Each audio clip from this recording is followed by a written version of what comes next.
예, 안녕하세요. 예. 예, 오늘부터, 여러분들, 민법 입문 강의 6회 동안 하는데요. 원래 저번 주 하려고 그랬는데, 이번 주 다시 시작하게 됐어요. 그래서, 그렇게 생각을 하시고, 그래서 오늘은 말 그대로 그 개관 중에 개관을 하게 될 거예요. 그래서 여러분들이 앞으로, 지금 여기 계신 분들은 다 올해 로스쿨 입학생들이죠? 여기서 뭐 2학년, 3학년 그런 분은 없겠죠? 그래서, 하여튼 뭐 법학 공부를 했든 안 했든, 그러니까 처음 공부한다고 생각을 하고요. 철저하게 그 기초를 다지는 그런 시간을 가질 수 있도록 할 거예요. 그래가지고, 일단 이렇게 개관이라고 나간 거 있죠? 그 자료부터 한번 하고, 그 다음에 자료 2개 나갔죠? 그 다음에 출제 분석하고, 이제 뭐 공부 방법도 이렇게 돼 있는데, 먼저 개관을 하고, 이제, 그 다음에 공부 방법은 여러분들이 앞으로 3년 동안 어떻게 공부를 해야 되는지, 그거를, 한번 오늘 같이 얘기도 해보고, 상의도 해보고, 그래서, 어느 정도 여러분들이 나아갈 길을 정하는 시간을 가질 수 있도록 합시다. 이렇게 해서요. 예, 그래서 하여튼 여러분들이 지금, 이제, 올해, 이제 내년부터죠. 그렇게 아주 내년부터 이제 3년간, 이제 공부를 해서, 이제 3년 후에 이제 변호사 시험을 붙어가지고 이제 법조인이 되는 거죠. 이제 법조인이, 그죠? 그래서 이제 여러분들이 법조인으로 평생 직업을 가지려고 하는 거잖아요. 그죠? 그런데 이제 어쨌든 법조인이 되면은 여러분들이 이제 판사가 되든지 검사가 되든지 변호사가 되든지 셋 중에 하나, 그죠? 이거를 하고 싶어서, 그죠? 하는 거잖아요. 그죠? 근데 하여튼 이 법조인 판검사 마찬가지로 여러분들이 법조인 하는 게 그렇게 아주 순탄한 그런 길은 아니에요. 그러니까 근데 왜 그러냐면은 법조인들 뭐 여러분 의사들은 사람의 생명 신체를 다루잖아요. 그죠? 그래서 한 6년 배우고 한 10년 레지던트 뭐 인턴 받고 그래가지고 배워서 했는데 수술 잘못하고 그러면 큰일 나잖아요. 그죠? 법조인도 마찬가지로 법조인들도 뭐 사람이 뭐 죽었다 다쳤다 재산을 뺏겼다 그러면 그거를 갖다 법적으로 다 보호해주고 구제받고 해주는 길을 그런 방법을 공부하는 법학이잖아요. 그죠? 그러니까 이것도 잘못해가지고 받아야 될 걸 못 받고, 그래서 뺏기지 않아야 될 걸 뺏기고 이런 경우가 많단 말이에요. 그러니까 이거 똑같이 생명시체 재산까지 다 보호해주는 그런 지역이란 말이에요. 그러니까 여러분들이, 꼭 시험을 붙어서, 물론 붙으면은, 당연히 입신양명, 부기영화 따라가고 그렇게 되겠죠. 그죠? 근데 그거보다도 보통 이제 이렇게 시험 붙어가지고 법조인이 되면 일종의 소명의식을 갖고 여러분들은 우리나라 국민을 위한 그죠? 그런 직업이다. 그래서 생명시체 재산을 보호해주는 다 그런 거를 좀 생각을 해야 될 거예요. 일단은 예 그렇게 하고 그 다음에 이제 공부를 이제 여러분들은 가장 관심사가 공부를 어느 정도 하고 어떻게 해야 빨리 3년에 붙냐 이게 최고 관심사잖아요. 그죠? 공부. 그래서 지금 본대로 근데 하여튼 공부는 열심히 해야 돼. 여러분들 3년 안에 이걸 붙어야 되잖아요. 근데 이제 지금 요새 뭐 말 많은 사법시험하고 로스쿨하고 그죠? 뭐 이거는 뭐 알아서 하라고 그러고 여러분들은 빨리 해서 붙어나가는 게 최고예요. 그죠? 그건 뭐 어떻게 되든 간에 하여튼 로스쿨 갔으니까 그죠? 제도가 어떻게 되든 간에. 근데 사법시험은 어쨌든 간에 1차를 붙으려면 보통 2년은 걸려요. 아무리 짧아도. 그래서 1년 만에 붙는 경우는 거의 없어요. 그래서 보통 이제 4년, 옛날에는 4년 법대를 나와서 그 다음 시험 공부했으니까 그렇게 해서도 그러니까 법대 4년, 그러니까 4년을 공부하고 그 다음에 여의땅 한단 말이에요. 그러면은 한 2년 걸리고 그럼 다행히 붙었다. 그러면 그러면 사법시험 또 1년 공부하고 그렇게 해서 또 2차를 붙는단 말이에요. 그죠? 그렇게 하면 이제 연수원을 간단 말이에요. 사법연수원 또 2년을 거친단 말이에요. 그러니까 이게 그러니까 4년 법대까지 하면 최소한 10년 정도 걸리는 그런 제도예요, 사실은. 그래서, 물론 재학 중에 1학년 때부터, 그죠? 여의땅 해가지고, 법과대학 1학년 때부터 공부를 해서 2년 만에 1차를 붙고, 또 2년 만에 2차 붙고, 사법연수원 해도 6년이에요, 그죠? 최대한 빨리 해도, 그죠? 그런데 이제 보통 이제 수험가에서 뭐라고 그러냐면은, 6년 동안 이제 사법시험 붙을 정도 공부를 하려면은, 일단은 강의 듣고 뭐 하는 걸 최소한 4시간 정도는 들어서 실력을 좀 쌓아야 되고, 그 다음에 자기 혼자 정리하고, 그 다음에 공부하는 시간 8시간 정도는 가져야, 이게 보통, 그러니까 12시간이죠. 하루 12시간 정도를 투자를 해야, 이제 시험에 붙고, 그 다음에 사법연수원도 우수한 성적으로 졸업할 수 있다, 이렇게 얘기를 해요.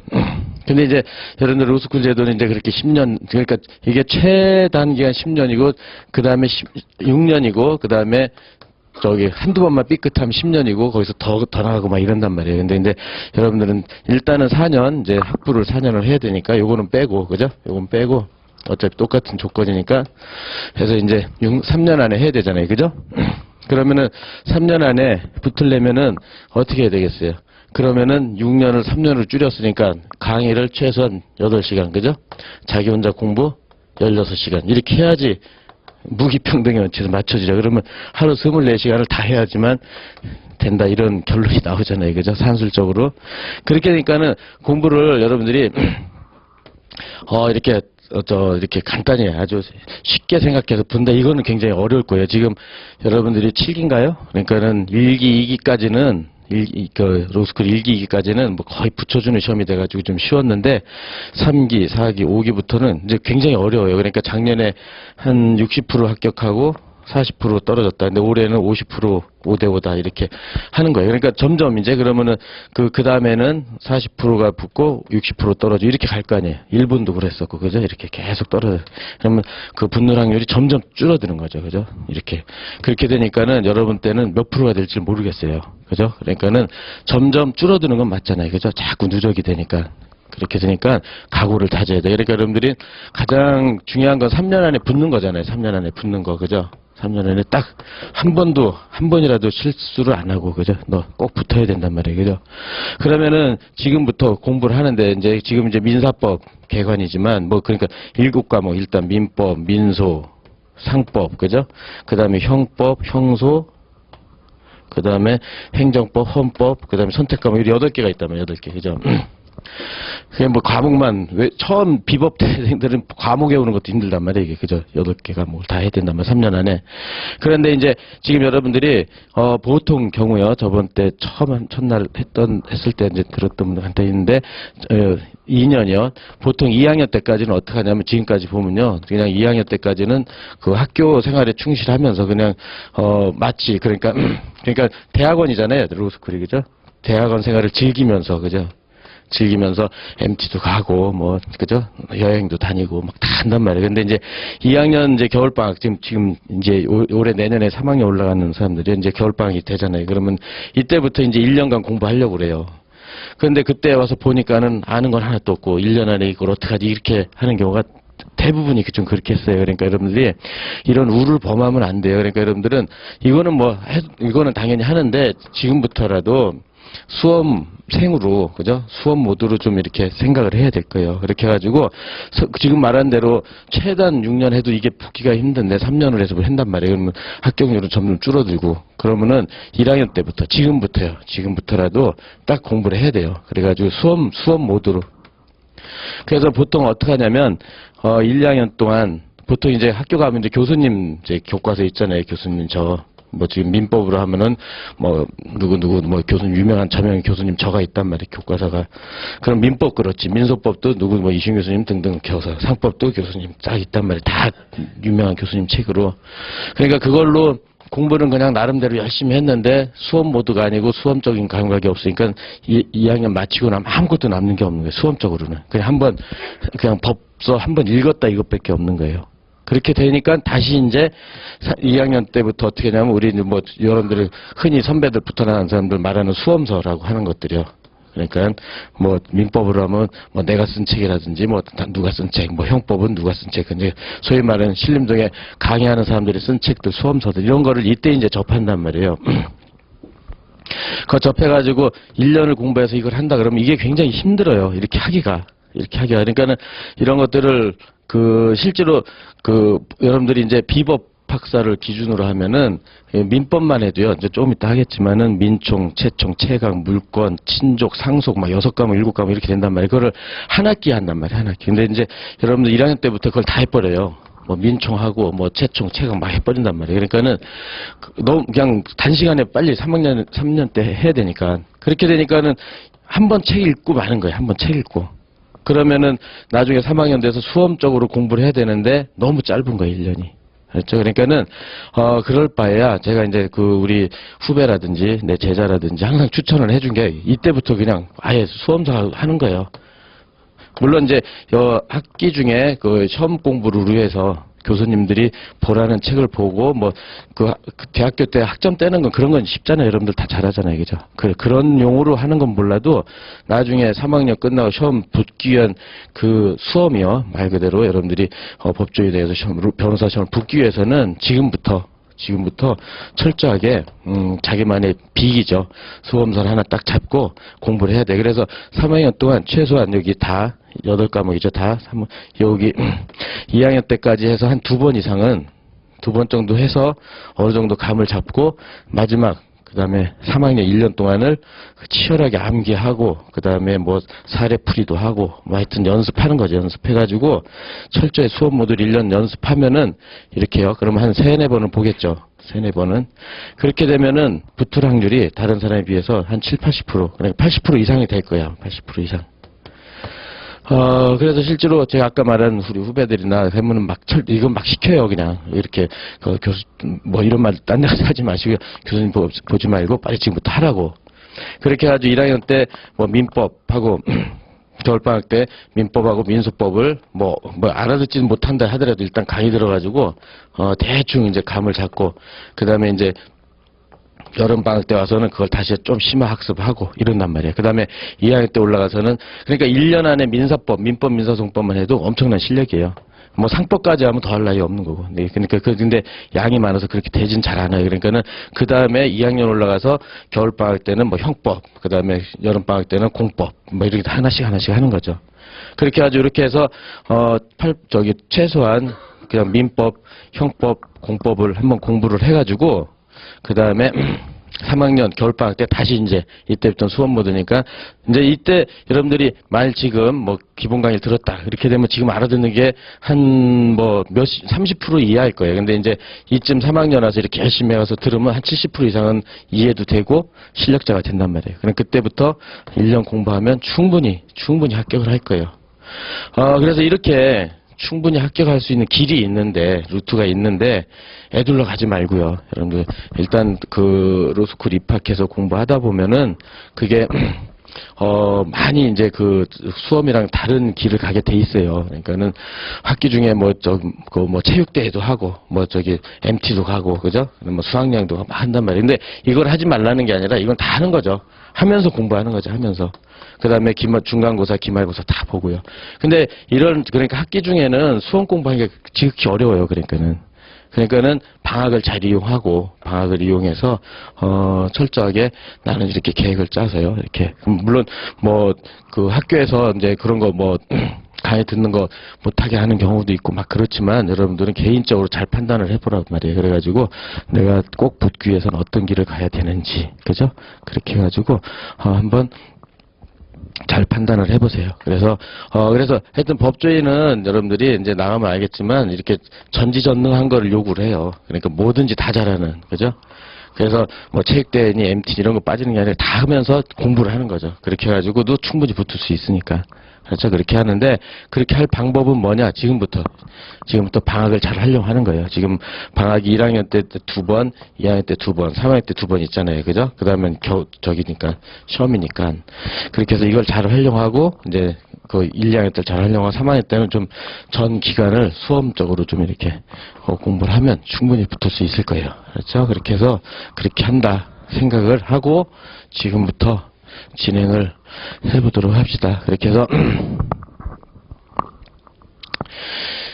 그래서 이제 그렇다면은 이제 여러분들이 그렇게 하고 또 시험을 붙어도 여러분들이 그냥 단지 변호사 된다 하는 것보다도 법조인 되면 이제 판검사 되는 게 일단은 제일 좋거든요. 그러니까 여러분들이 목표를 높게 가지세요. 판검사 되겠다. 로컬로 가고 검사 임용해보겠다. 그죠?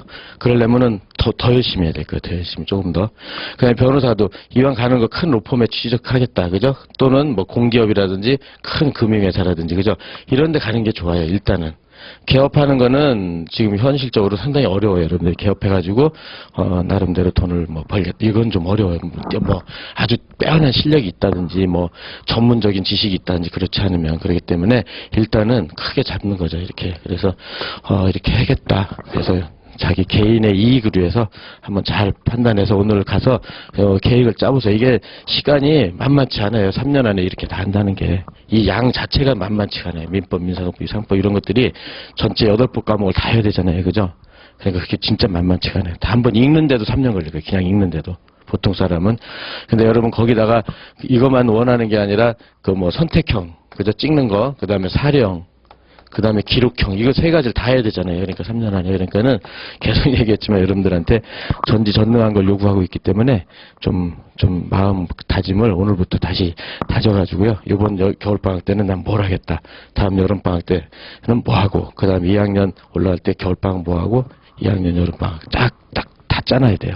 그래서 하나씩 학기 중에 이게 굉장히 어렵거든요. 학기 중에는. 그러니까는 그렇게 해서 나는 해야겠다. 이걸 좀 짜놓고 가서 공부할 수 있도록요. 그런 것만 오늘 여러분들이 각오만 다지고 가도 오늘 시간 이렇게 투자한 게 아깝지 않을 거예요. 그렇죠? 그렇게 해서 정리를 할 수 있도록 하고, 예, 그러면 이제 그 중에서도 이제 가장 여러분들이 난해하게, 그러니까 이 변호사 시험을 붙으려면 이 민사법이 안 되면, 이게 안 되면 다른 걸 할 수가 없어요. 다른 거를. 그래가지고 그러니까 시험이 늦어질 수밖에 없고 그렇단 말이에요. 그러니까는 민사법에서 민법, 민사소법이죠. 민법, 민소법. 그 다음에 이제 상법까지요. 그죠? 근데 상법은 좀 뭐 나중에 한다 하더라도 지금 이제 그러니까 가장 힘든 게 민법이죠. 민법. 양도 방대하고, 그죠? 그렇게 하고. 그 다음에 이론도 너무 정치하고 판례만 해도 뭐 몇만 개 되고 막 이러니까, 그죠? 그 다음에 이제 또 민소법을 들어가야 되는데, 민소법은 재판하는 방법인데요. 그것도 여러분들이 한 번도 접해보질 않아서 굉장히 생소하단 말이에요. 그 다음에 상법도 뭐 주식회사가 어쩌고 주식이 어쩌고 막 그러니까 굉장히 어렵다고요. 그죠? 그래서 일단 요번에는 민법만이라도, 그죠? 이번 기회에 민법, 민사소법은 뭐 그 다음에 할 기회를 여러분들이 한번 가질 수 있도록 하고요. 유쾌한 민법 한번 개관하는 것도 사실은 만만치가 않아요. 그죠? 그래서 그럼 민법이 뭐냐, 민법이. 그러면 여러분들이 민법이 뭐냐, 그러면 이제 누가 물어볼 거 아니에요. 로스쿨 갔으니까 여러분들 물어보면 그냥 한마디로 일반 사법이라 이렇게 하는데, 여러분들이 그러니까 법학이라는 게 이렇게 추상적인 말의 나열이라서 이거 해석론이잖아요. 해석론. 그렇기 때문에 뭐 질문하면 질문도 추상적인 답이 나오고 다 그런단 말이에요. 법률행위가 뭐냐, 그럼 일정한 법률 효과를 목적으로 하는 법률행위다. 뭐 그럼 다 추상적인 말의 나열이란 말이에요. 그럼 그게 뭔 말인지도 모른단 말이에요. 그죠? 그래서 일단 여러분들이 그래서 이번 기회는 이런 추상적인 말 나열보다는 일단 구체적인 예를 가지고요. 구체적인 여러분들이 최소한 지금 대부분 20대 뭐 하여튼 다 넘었을 테니까 일반적인 예들은 웬만하면 다 할 거란 말이에요. 그죠? 돈을 꽂았다. 뭐 물건을 샀다, 팔았다. 뭐 이런 것들이요. 그런 것들은 대부분 알잖아요. 그죠? 근데 그런 거를 추상적인 말에 대입을 시켜가지고 전체 구조를 좀 잘 짜야 될 거예요. 그렇게 하면 민법에 좀 이렇게 예를 알아서 전체 구조를 짜는 걸 목표로, 민법이 이런 거구나, 대충. 그래서 그 다음에 이제 혼자 스스로 이렇게 책을 읽을 수 있는, 그죠? 책을 읽고 이해할 수 있는.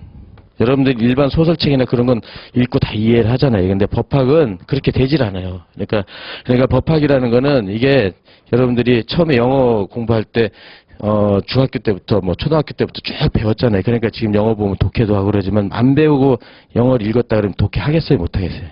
못 하잖아요. 똑같아요. 법학은 여러분들이 혼자 아무 지식 없이 혼자 책을 읽으면 도저히 뭐 몇 페이지 나가지를 못해요. 그러니까는 이 법학은 제2외국어라 생각하면 돼요. 제2외국어. 그러니까는 철저하게 독해하고 이해하고 연습을 많이 해야 돼요. 안 그러면은 하나도 못하게 돼 있어요. 그래서 그런 건데, 이제 그러니까 이렇게 추상적인 말 나열을 갖다 이제 구체적인 예를 들어서 이제 앞으로 좀 쉽게 한번 접목을 해볼 수 있도록 그렇게 할 거니까는 한번 해보도록 합시다. 그래서 이제 그러니까 이렇게 일반 사법 이런 거 추상적인 말보다는 구체적으로요. 그래서 여러분들이 거기 오늘 개관 나온 거 1페이지를 봐보세요. 1페이지. 그러니까 항상 뭐 민소법이든 민법이든 첫날 강의할 때 그걸 가지고 하는데. 그 그림 그려 있잖아요. 노트. 그럼 여러분들이 상식적으로 다 아는 게 갑이을한테 2억을 꿔줬다. 근데 얘가 안 갚는다. 그죠? 꿔줬다. 근데 얘가 안 갚아요. 그럼 어떻게 해야 돼요? 그럼 여러분들 이걸 배우는 거잖아요. 그죠? 안 갚는다. 그죠? 그러면은 어떻게 됐어요? 그러면 안 갚으면은 2억을 달라고 소재기를 한단 말이에요. 그죠? 소재기. 그죠? 소재기 하는 건 알죠? 그죠? 소재기 한다. 그죠? 그럼 소재기 한다. 그럼 소재기 하는 방식이 뭐냐? 그럼 여러분들이 평생, 이제, 평생 익숙하게 해야 될, 이제, 소장이라는 걸 쓴단 말이에요. 소장. 그죠? 소장이라는 거를. 안녕하십니까. 헌법 담당하고 있는 문태환입니다. 자, 우리가 헌법 선행학습을 이번 시간부터 4번에 걸쳐서 할 텐데요.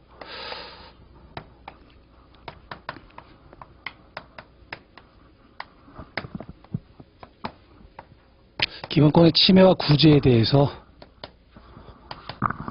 4번에 걸쳐서 하게 될 텐데요. 헌법을 처음 공부해 보시는 분 계세요? 헌법을 처음 공부해 보세요? 네.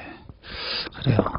헌법이라는 것이 뭐 이렇게 사실 어렵지는 않습니다. 우리가, 늘 접하게 되는 그런 사회 현상을 갖다가 헌법이라는 법적 용어로 재구성해서 평가를 내리는 그런 과정이라고 생각하면 돼요. 이제 여러분들이 이제, 민법이라든가 형법, 이런 것도 이제 같이 공부하게 될 텐데, 그런 것도 마찬가지입니다. 우리가 건전한 상식에 비춰왔었을 때 합리적이라고 생각될 수 있는 그러한 해결을 갖다가 법학적 용어, 즉 법적 용어로 재구성해서 그것에 대한 평가를 내게 되는 그런 것들이 바로 우리가 공부하게 될 법학입니다. 자, 헌법도 마찬가지로 일정한 사실관계를 대상으로 해서 헌법적 용어로 재구성해서 판단을 내리게 될 텐데요. 그 가장 핵심에 있는 것이 바로 기본권의 침해와 구제입니다. 그죠? 그래서 이제, 4번에 걸쳐서 보게 될 텐데, 일단 이 교재 같은 경우에는 과거에, 헌법의 선생님들 중에서, 교수님들 중에서 수험 쪽으로 가장 적합하다고 생각하셨던 로스쿨 교수님이 계셨어요. 거기 나와 있는 정 선생님이라고 변호사님께서 썼던 프리로스쿨 교재였죠. 그래서 그걸 갖고 하게 될 텐데 굉장히 내용이 좀 약간 피상적으로 돼 있어요. 그래서 우리가 이것만 갖고서는 어떤 구체적인 분쟁을 해결할 수 있는 단초를 제공해 줄 수는 없습니다. 그래서 이제 요 전편에 걸쳐서 요 기본 교재가 바탕이 되고 그 다음에 우리가 매 시간마다 판례를 갖다 보게 될 겁니다. 그래서 그 판례를 갖고 우리가 실질적으로 이 프리로스쿨 과정을 갖다가 하게 될 텐데 저는 일단 그 강의 목적을 이렇게 잡았습니다.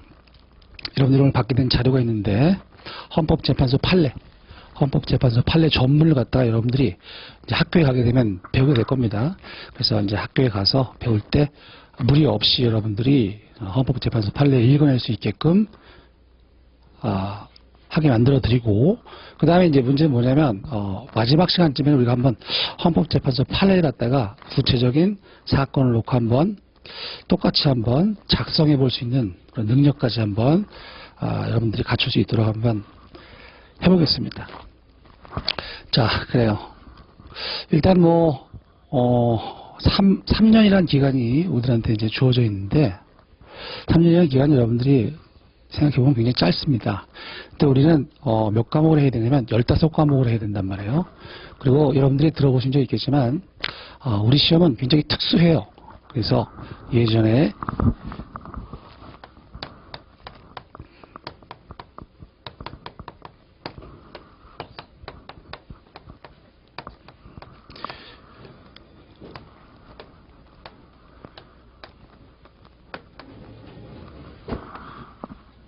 시험이 이렇게 크게 세 단계로 나눠져야 돼. 세 단계로 이렇게 구분이 될 수가 있었거든요.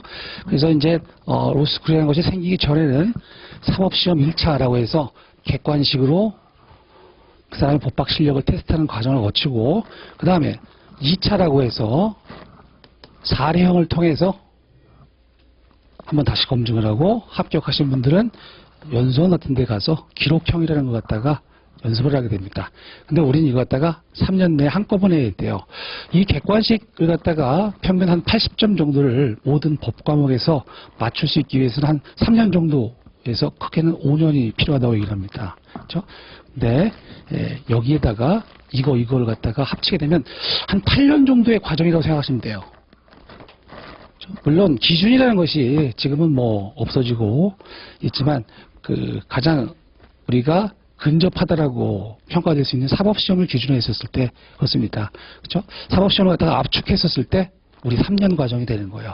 그래서 이 8년 과정에 걸쳐서 되게 필요했던 것을 우리가 3년 동안에 해야 되기 때문에 여러분들은 철저하게 이 시험에다가 공부 방법이나 학교 수업도 맞춰서 준비를 하셔야 돼요. 그래서 지금은 일단 여러분 출발이 됐다라고 생각하셔야 됩니다. 그래서 시간이 없어요. 그래서 철저하게 다시 한번 말씀드리지만 시험에다가 맞춰서 공부하는 방식을 잡아가야 돼요. 방향을 크게 이렇게. 그렇죠? 자, 근데 이 세 가지에 공통된 게 뭐냐라고 했었을 때 일단 여러분들 이런 말씀 혹시 들어보셨습니까? 법학이라는 것은 조문으로부터 출발해서 판례로 끝난다라고 라는 말이 나오겠대요. 이게 무슨 소리냐? 제가 처음에 말씀드렸던 것처럼 이 법학이라는 것은 일정한 사실관계를 규율 대상으로 하게 됩니다.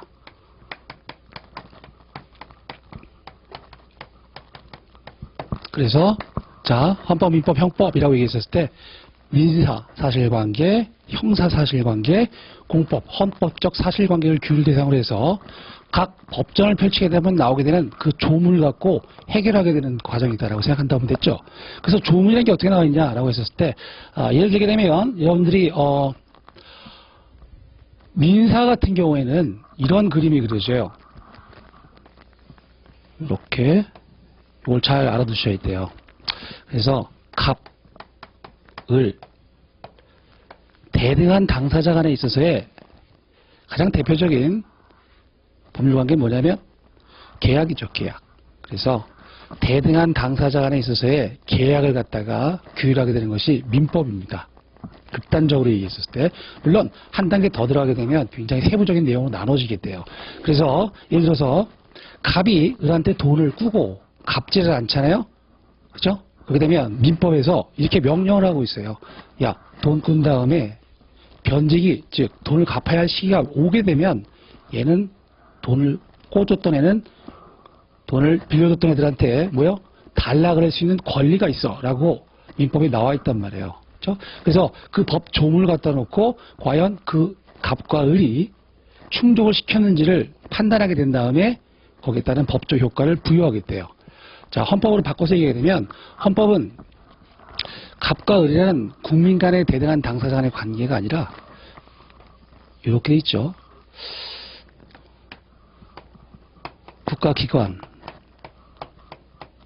국가기관과 국민 간의 관계를 규율하게 됩니다. 그래서 좀 이따 다시 보게 될 텐데 이 대표적인 애가 누구냐면 국회예요. 그래서 국회가 만든 법률 내용이 국민의 기본권을 침해했는지 여부를 갖다가 판단하게 되는 것이 헌법적 분쟁에 대한 해결인데 거기서 맨 처음에 자 우리가 여러분 그 로스쿨을 오늘 나눠줬던 자료 보게 되면 로스쿨을 가기 위해서는 뭘 하기 위해서 가죠?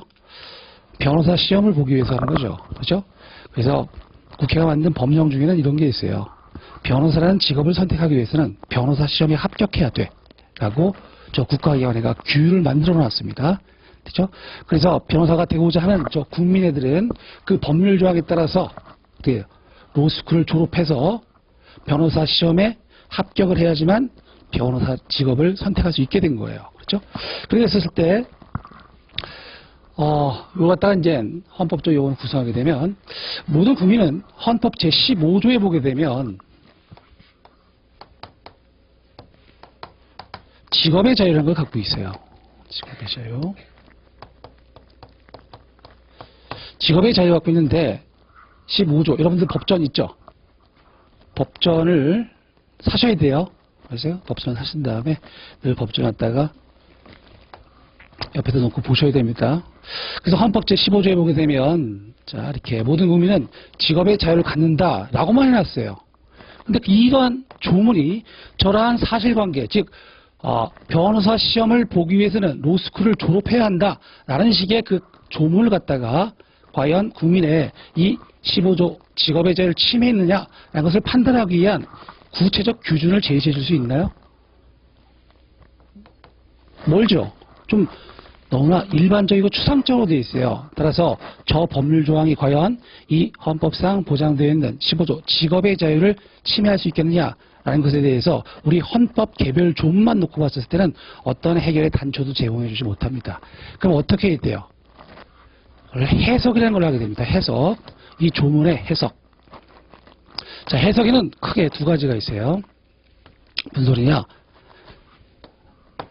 우리 법학자들이 해석하게 되는 해석이 있고, 그 다음에 법원, 즉 헌법재판소에서 하게 되는 해석인 판례라는 게 나오게 됩니다. 그래서 여기서 직업이라는 것이 구체적으로 어떤 내용이냐라는 것을 갖다가 이 법학자 선생님들께서는 직업 돈벌이의 수단이지 라고 해서 생활수단성이 인정되는 개념이어야 돼 이렇게 하고요. 그 다음에 단순히 하루 벌어서 또는 일회적으로 돈벌이의 수단을 삼기 위한 것 같다 우리가 직업이라고 얘기할 수는 없잖아요. 그렇죠? 그래서 선생님들은 두 번째 개념 요소로서 계속성이라는 것을 요구하게 됩니다. 그 다음 세 번째 공공무해성이라는 게 나오겠대요. 이 공공무해성이라는 것을 갖다가 어떤 선생님들은 봐라. 직업이라는 것을 우리 헌법 제15조에서 보장해주고 있는데 그 직업의 개념에 사회적으로 유의한 직업을 갖다가 과연 포함시켜서 해석할 수 있겠느냐라는 것에 대해서 의문이 생기게 되죠. 그렇죠? 포함시킬 수 없다. 포함시킬 수 있다. 두 가지로 나누게 돼요. 그래서 공공무해성이라는 것을 갖다가 직업의 개념 요소에 넣어서 해석하시는 분들이 계시게 되고 그 다음에 아니야. 공공무해성이라는 것은 굳이 직업의 개념에 넣어서 해석할 필요는 없고 유의하다면 그것은 제한의 문제, 즉 법으로 허용해주지 않으면 되잖아 라고 해서 이 공공무해성이라는 요건을 갖다가 배제하는 해석을 하시는 분들이 계세요. 그렇죠? 자, 그러면 결론은 뭐냐? 판례예요. 판례는 이 직업이라는 개념을 갖다가 구체적으로 어떻게 해석하고 있느냐가 궁금해진단 말이에요. 그렇죠? 그래서 판례는 이 생활수단성하고 계속성 이 두 가지는 요구하게 되는데 공공무해성이라는 조건은 필요하지 않다라고 보게 됩니다. 아까 얘기했던 것처럼 공공무해성이라는 것은 뭐예요? 그렇죠? 이 법률을 만드는 입법자들이 보호해주지 않는 식의 법률로 만들면 되지 굳이 헌법적 차원의 개념에서 다룰 것은 아니다라고 얘기하겠대요. 그래서 판례는 이 두 번째 법학자들의 해석문을 갖다가 채용하게 됩니다. 됐어요? 자, 우리는 뭐가 제일 중요합니까? 이 판례 해석이 제일 중요하단 말이에요. 여기는 중요하지 않습니다. 법은 이렇게 판례라는 것이 법 해석 가운데서 우리 시험에서 중요하게 되고 그 다음에 가장 유권적 해석 가운데 대표적인 것이다 라고 해서 이 판례가 나오게 되죠. 지위를 알겠죠. 그렇죠? 그래서 자 이렇게 어떠한 사실관계를 해석할 때는 민법이나 형법이나 헌법 다 마찬가지입니다. 일단 조문이 나오게 되고 그 조문을 갖다가 구체화 시켜놓고 있는 판례라는 게 나오게 된다라는 겁니다. 그렇죠? 이게 크게 조문과 판례로 이루어져 있는데 뭐가요? 법조문 자체가 이렇게 이루어져 있습니다. 그래서 이 법조문을 갖고 저 사실관계를 판단하게 되는 구조입니다. 그래서 이 조문과 판례가 바로 객관식의 내용을 이루게 되고 사례형의 내용을 이루게 되고 기록형의 내용을 이루게 됩니다. 그렇죠? 일단 조문 같은 경우에는 헌법은 조문 자체의 비중이 떨어집니다. 민법이나 형법 같은 경우에는 조문 자체가 굉장히 구체적으로 되어 있고 개별적으로 되어 있어요. 그렇기 때문에 조문이 굉장히 중요합니다.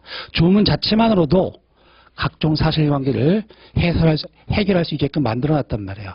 근데 헌법은 방금 봤던 것처럼 모든 국민은 직업의 자유를 갖는다라고만 되어 있기 때문에 어때요? 해석의 가능성이 커요. 따라서 판례가 압도적으로 중요합니다. 그래서 이 세 가지 지문을 세 가지 시험 형태를 갖다 놓고 보게 되면 이 객관식의 비중을 보게 되면 약 80%의 지문이 판례에서 나오게 돼요. 그다음에 사례형 같은 경우에도 판례가 사례화되게 됩니다. 기록형도 마찬가지죠. 그렇죠? 그럼 우리가 시험에 맞춰서 이 3년을 보내야 한다는 것은 뭐예요? 판례를 많이 정확하게 아는 것이 중요하다는 것을 알 수 있겠죠. 그렇죠? 그래서 제가 처음에 말씀드린 것처럼 이 짧은 시간 동안에 이 3년이란 짧은 기간 동안에 대략 한 8년에 걸쳐서 해야 될 것 같다가 압축해서 진행이 되기 때문에 물론 헌법 자체, 민법 자체 이런 것에 대해서 관심이 있으신 분들도 계세요. 그것은 근데 약간 나이브한 생각이에요. 그렇죠? 철저하게 변호사 시험에다 맞춰놓고 지금 출발한 겁니다. 알겠어요? 그래서 우리 헌법도 판례에 맞춰서 보게 될 겁니다. 그래서 판례의 대부분을 이루게 되는 것이 바로 이 기본권의 침해와 헌법재판소가 그에 대한 내린 판단, 기본권 침해와 구제라는 테마에서 우리가 하게 될 겁니다. 그렇죠? 여러분 혹시 이런 식의 형태의 시험을 보신 적이 있습니까? 구경해 본 적 있으세요? 없어요? 객관식만 지금까지 봤죠? 근데 여러분들이 논술형을 보지 않습니까? 논술형을 보죠. 그렇죠? 참 웃긴 게 뭐냐면, 이제 여러분들이 지금, 9기가 되는 건가요? 8기? 8기. 예. 변호사 시험을 이제 강의한 지도 이제 꽤 오래됐네요, 벌써. 그래서 1학년 때 처음에 들어오셔가지고 하셨던 분들이 3학년 돼서 또는 안타깝게 4학년이 돼서 다시 학원에 찾아오곤 합니다. 와 보게 되면 그분들한테 제가 처음에 답안지를 쓰게 시켰었을 때, 즉 이 사례형이라든가 기록형을 갖다가 쓰게 시켰었을 때 그 문구하고 그 해결 능력하고 3년이 지난 다음에 있어서의 그 능력은 크게 다르지 않습니다. 그래서 여러분들한테 제가 구체적인 법령을 주면서 헌법적 사실관계를 주면서 한번 이것이 헌법적으로 어떠한 판단을 내릴 수 있겠냐라고 물어봤었을 때 내리게 되는 그 결론이라는 것이 또 그 논리의 흐름이라든가 이런 것들이 크게 달라지지 않아요. 그렇죠? 그래서 참 여러분 또 어떠한 식의 답안지를 한번 쓰게 될지 참 궁금합니다. 아무튼 마지막 4번째 시간에는 여러분들이 판례를 한번 써볼 수 있도록 하겠습니다. 아마도 그건 사례형의 시험에 가깝겠죠? 그렇죠? 그 정도만 제가 했었을, 그 정도만 여러분들이 알고 들어가도 충분하다고 생각합니다. 헌법에서는. 그렇죠? 그래요.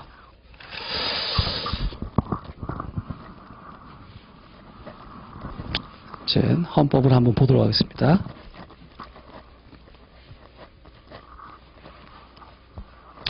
그 학교에서 각각 그 로스쿨에서 프리 로스쿨 과정을 지금 다 개설해서 하고 있죠. 하고 있죠. 예.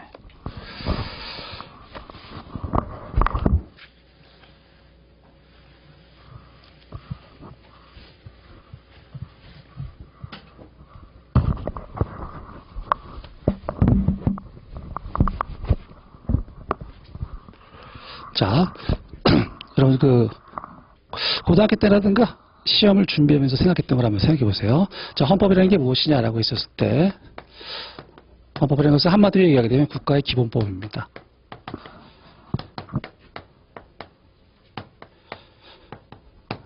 그렇죠? 국가라는 정치적 공동체의 기본이 되는 사항을 갖다가 규율하고 있는 법규범이 바로 헌법이다 이거죠. 그렇죠? 그래서 헌법이라는 개념정의를 하게 되면 이렇게 개념정의를 하게 돼요. 국가 권력의 조직, 그리고 권한, 그 다음에 작용, 그리고 그 구성원인 국민의 기본적 지위에 관한 법규범을 말합니다. 그래서 또 도형하게 되면 이렇게 돼요. 국가 권력을 조직하게 되고 국회, 정부, 법원. 자, 헌법에서 이렇게 요구하고 있습니다. 각각의 국가기관한테 뭘 준다고요? 권한을 준단 말이에요. 그래서 국회에다가는 입법권을 주게 되고 정부에다가는 행정권을 주게 되고 얘들은 사법권을 주게 되죠. 그 다음에 세 번째 그 뭐예요? 작용이라고 얘기를 했죠. 국회는 법률 작용이라는 것을 하게 되고 정부는 집행을 하게 되고 법원을 재판을 하게 됩니다. 그 다음에 마지막에 나와있던 이 국민들한테는 기본권이라는 것을 주게 돼요.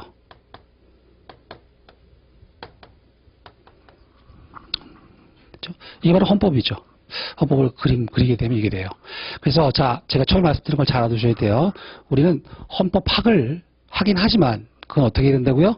시험에 맞춰놔야 돼요. 그리고 여러분들이 하게 될 일은 뭡니까? 기본적으로 헌법적 분쟁을 해결하게 될 사람들이에요. 그래서 헌법이라는 것이 아까 얘기했던 것 다 풀게 되면 뭐냐면 조직규범적 성격이 있고 그 다음에 수권규범적 성격, 권한을 부여하죠. 그렇죠? 그 다음에 국민한테 기본권을 보장하고 있는 성격 이런 것들이 있습니다.